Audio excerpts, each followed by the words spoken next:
in Sunday school. In Sunday school, I think it was Bridget who said, yeah, Pastor, and in Genesis 1:1, God created the heavens and the earth. He made it all. Chapter 7, he healed a Gentile woman's daughter. Oh, y'all should have been shouting on that. Because it's two things you should see there. Number one, he healed somebody else's child. Yes, he did. And some of y'all got some children that need to be healed. And you need to watch and see what God can do with your child. That's why you don't need to give up on nobody. That's right. That rascal might be bad today, doing all kind of stuff today, but the Bible says, ye who are strong ought to bear the infirmities of the weak. Quit giving up on people so soon. They just going through a season of stupidity. Yes, sir. Don't give up on them. Keep praying for them. Keep wishing the best for them. Keep hoping that God get his breakthrough for them. A Gentile. One Gentile came to Jesus. He said, he called her a dog. I don't give the children's bread to dogs. But yet he heals a Gentile. Jesus said, I came only to the lost sheep of the house of Israel. Y'all got to study the Bible. Yeah, didn't have no dealing with Gentiles. Either you was a Jew or a Gentile. But yet he takes the time for the unusual and he heals for them also. God is not a discriminatory God. What he has done for one, he'll do for somebody else. All right. Oh, I wish y'all prayed with me this morning. I'm halfway there. In chapter 8, he fed 4,000 people. Chapter 9, he healed this boy who had epilepsy. Yes, he did. Yes, sir. You got to understand, I was talking to somebody this week about coming joining our praise team. And she'd been here before. I wasn't here, but she sung here before. She said, now, Pastor, you got to understand, I have seizures sometimes. Other words, because of a sickness in my body, sometimes it just shakes and I have no control over it. And I have a cousin, I have a niece like that it can happen anytime, anywhere. Yes, sir. But you got to know that Jesus saw that condition and he healed that too. Yes, he did.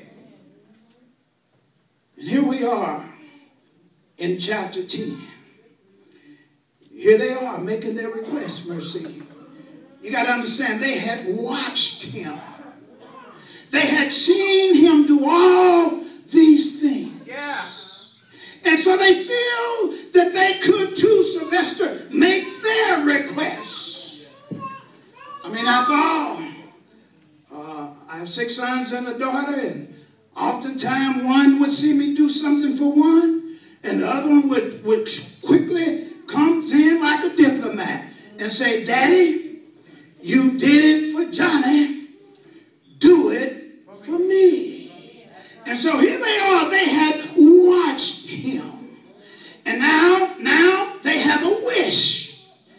They have a wish simply means a prayer request. And all of us should have something we're wishing and hoping from God.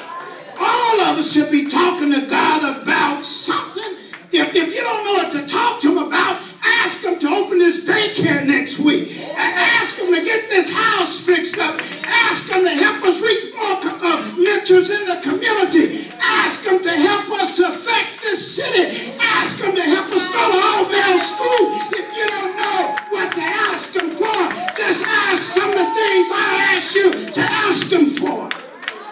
Everybody should have a wish for something. And so they had a wish. They come to God. In Matthew, they got their mom involved with the wish. One wanted to be on the right, and one wanted to be on the left. You got to understand, John And James, the sons of Zebedee, Jesus gave them a nickname, the sons of thunder. You got to understand the family they came from. Their family had a prominent fishing business. That's why their mother was often able to go on missionary journey with them and Jesus, because they had enough money that they could afford to do it with. You got to understand, they were used to being first-class citizens. They didn't step back to anybody. And so when it came to Jesus and they had watched all the wonderful things he did for them, they simply wished that he would do something for them also. What are you wishing? Come on, don't lie to me today. What are you wishing for God to do for you? I can look around this church right now. Some of you ought to be wishing that God straighten my spouse up. Give them some healing. Some of you ought to be wishing that God fill your pockets up. Give you some blessings. Some of you ought to be wishing that God help you get that business going. That God help you get better grades in school. That God help you stop acting like a fool. Some of you need to be wishing a whole lot of different things. What are you wishing for on this morning? They had a wish. Reverend Rose, they had a wish. But the report says that Jesus says, I can't do that. I can't do that. The question I have today, when does God say no? And we know that God is a God that hears and answers prayer, and sometimes he say yes. Peter was drowning. He said, Lord, save me. He said, yes. He saved him. Sometimes God say, not yet. John was on the island of Patmos. He gave the book of Revelation. Some of those things have not come yet, but they are coming. Sometimes it's not yet. But the question is, when does God say no? The answer lies right here, little Mercy, in this text. Look with me, if you will, in verse 40.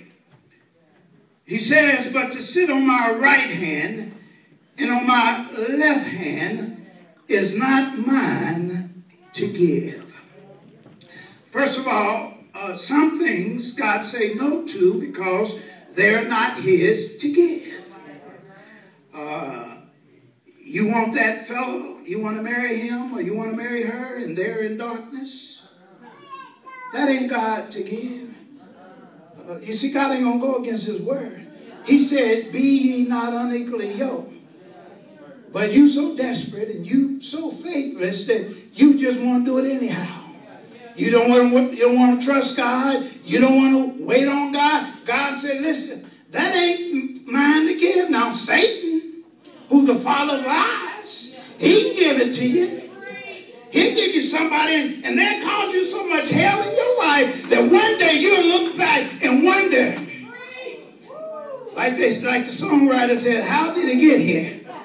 You'll wonder how you got in all that mess because God didn't give it to you. God can't give you a lie. No, he's not going to give you a lie. He said that the devil is the father of lies. God said that my word is truth and that the truth know it and it'll set you free. God cannot give you a lie. There are some things in life that God just can't give you. God can't give you fear. The Bible said, bring all your tithes into the storehouse that there may be meat in my house. And you say, no, I can't trust God. Listen, you didn't get that spirit from God. Because the Bible said, for God has not given us the spirit of fear, but of power and of love and a sound mind. There are some things in life